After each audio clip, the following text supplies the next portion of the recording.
Dear ladies and gentlemen, it's the 70th day of the Russian invasion and the 9th year of the Russian war on Ukraine. Our next briefing will start, with very interesting material. Over the latest date, the music world and the internet has exploded in its attention to the new video uh, by Ed Sheeran and Ukrainian band ANTYTILA entitled Two Step.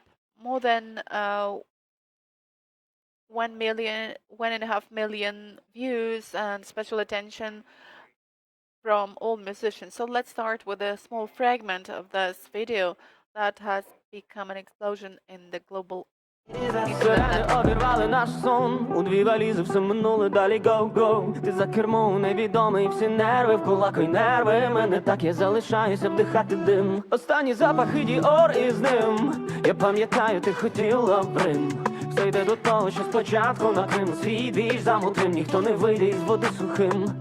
Нас застав напряжний ранок, як серіал, драма місяцями.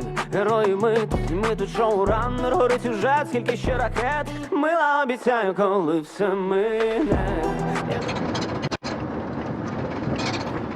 Taras Topolya, the leader of ANTYTILA band. Good afternoon, Taras. Please, could you tell about the very idea of the song? Всім привіт. Hello to everyone. Здоров'я, слава Богу, живий, все нормально. Well, thanks God I'm alive. Everything Настрій is fine. бадьорий, як і в принципі I'm rather optimistic and in good більшість mood часу цієї війни. as in the most Найперше хочу periods закликати of всіх this war. And first of all, I would like боротися, to encourage everyone to не опускати fight. руки, кожен на своєму And місці to має робити give up. свою справу Everyone гарно. should do his or her І best в цьому in his контексті or her гурт place. «Антитіла» And in this context, намагається the навіть ANTYTILA band тут, is ми even намагаємося trying робити те, to що ми do вміємо whatever робити we якнайліпше. can Мені так do здається. best Ми as в a першу team чергу does, even музиканти, here. і We are наше завдання primarily говорити зі musicians, and світом our через task is to speak to the world by our creative deeds. And one of such creative deeds is the video created in collaboration with Ed Sheeran, the world-renowned British musician. And all this story started when we from Kyiv, during the second week of the war, addressed him with the proposal to include us into the Birmingham concert, to have it as a kind of a TV bridge for us to play live in Kyiv, because we actually could bring the whole band to that concert. The whole ANTYTILA band was staying in Kyiv. Three of us entered the territorial defense forces, and two of us were actively volunteering. So we were all there. All the five of us were in Kyiv. We could actually play live and to reinforce this concert, and in this way make the world donate more for the refugees of Ukraine from Ukraine in Great Britain. But we were rejected for rather strange motives, but probably these things are more customary for the European society. We were told that we cannot play there because we are in military uniform with weapons in our arms, and this is not really fitting the context of the humanitarian goals of this event. That was the end of that story, actually, after we addressed the British authorities. But after that, a week later, Ed Sheeran's team and he himself addressed us, saying that it would be of interest to them to have a joint song with us, and they suggested that we should write the second couplet and the refrain to the song Two Step, which was already there. We definitely gave our consent, and this was a challenge for us because, we were performing our combat tasks there in Kyiv, and the periphery of Kyiv, such towns as Bucha, Irpin, Horodyanka, Hostomel, were not yet liberated from the Russian occupants. And besides having to write the lyrics to the song, we had to record the music somewhere at some studio. In the studio where we normally do our recordings, Babina Records, unfortunately, was anti-occupation in Hostomel, and that was problem number 2. And problem number 3 was, and what do we shoot? What kind of video do we shoot? And how do we make this creative act really creative and not to transform all this into a standard set of cliches, military cliches and shots from combat grounds? So we solved all these problems within a month and a half. The lyrics were written by me on the basis of my personal sufferings. That is my personal story, which coincides with the stories of millions of Ukrainian people. You can listen to the text, to the lyrics, and feel this. And the studio record, and the problem with it was also settled since we invited Maxim Savolab, the co-author of many songs, the person arranging music for us, to take his music, his studio equipment, and um, we just did the recording in one of the studio rooms in Kyiv. And as far as the very video is concerned, these were our friends. Mitrosh Morak was his team who created the video on a remote basis, because back then we were already in Kharkiv, and that's why they were doing it from Kyiv.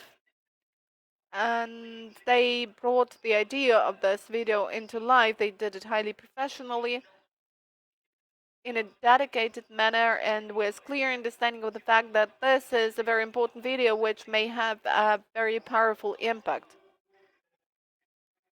Taras, when you claim, wait for me until this is all over, this is about the future, what do you want this song to tell the world now, today? Do we still have 5 minutes? Yes, I will try to draw some analogies. In 2016, together with our charitable fund, Vilnius UA, and with a team of volunteers, because we were doing some voluntary activities then, we were the first to arrange the first Ukrainian exhibition in the UN headquarters, entitled Ukraine Exists. And its main slogan was that, in spite of the annexation of the Crimea, in spite of the war in Donbass, Ukraine still exists. And Ukraine is not only about the war, it's about creative people, extremely creative people, and these are optimistic people looking into the future and planning the future and creating this future. And you know, our exhibition, our installation consisted of 2 parts. The first part was the installation about the war on Donbass, with a documentary video with a very interesting performance.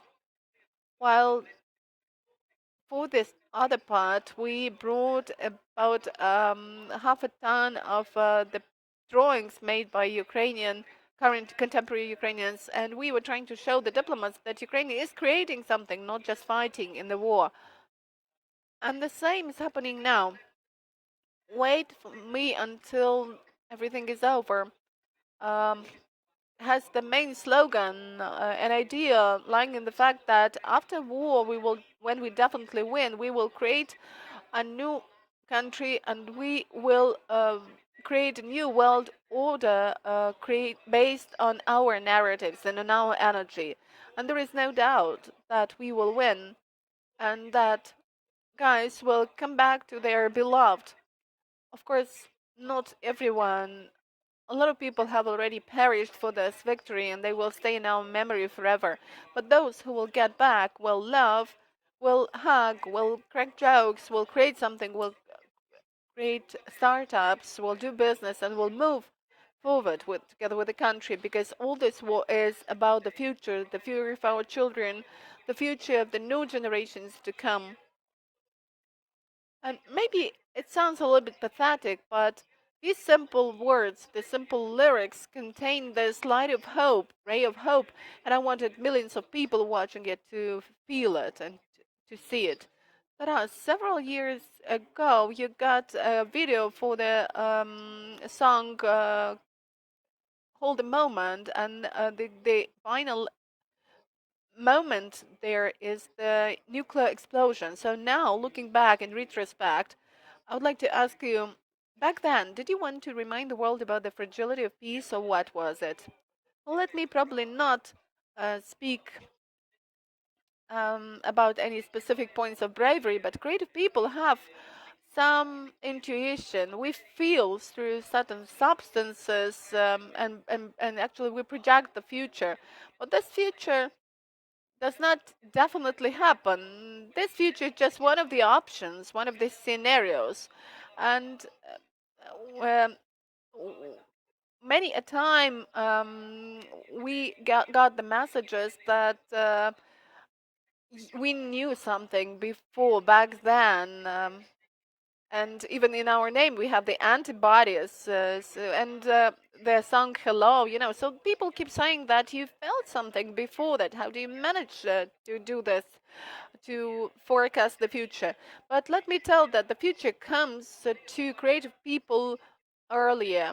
They digest this feeling and translate this feeling to a different level for other people to feel what may possibly happen and may not happen. Why? Because of the will of people.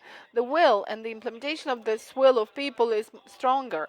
And when creative people are addressing the nations via their creative acts with certain messages and slogans, people need to listen to them, trying to make their own conclusions, to learn some lessons. And the same happened with the movie, with this video, with the song cinema, kino.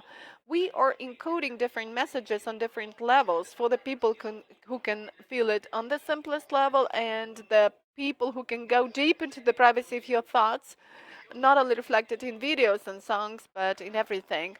As far as the song mentioned by you is concerned, yes, we felt this, but this may happen, or probably it will not happen. But what we need to prevent this from happening is unity. The stronger the unity of the nation is, the stronger the light from the inside is, and this prevents the dark forces from coming into our lives. So let's get united jointly for the sake of one common goal. Now, for the sake of victory, let's hold the line.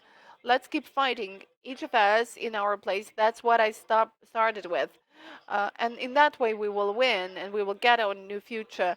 While the nuclear explosions will be left only in the videos of the people who have already experienced these explosions for you in their hearts and minds, and thus have reduced the possibility of a likelihood of such consequences. I love all of you. Let me pass greetings to all Ukrainians and glory to Ukraine. Thank you, Taras Topolya, frontman of the Ukrainian ANTYTILA band. And when all this is over, we will recall this time when Taras and such people like him were trying to inspire Ukraine and the whole world towards history. Thank you. Thank you. Let's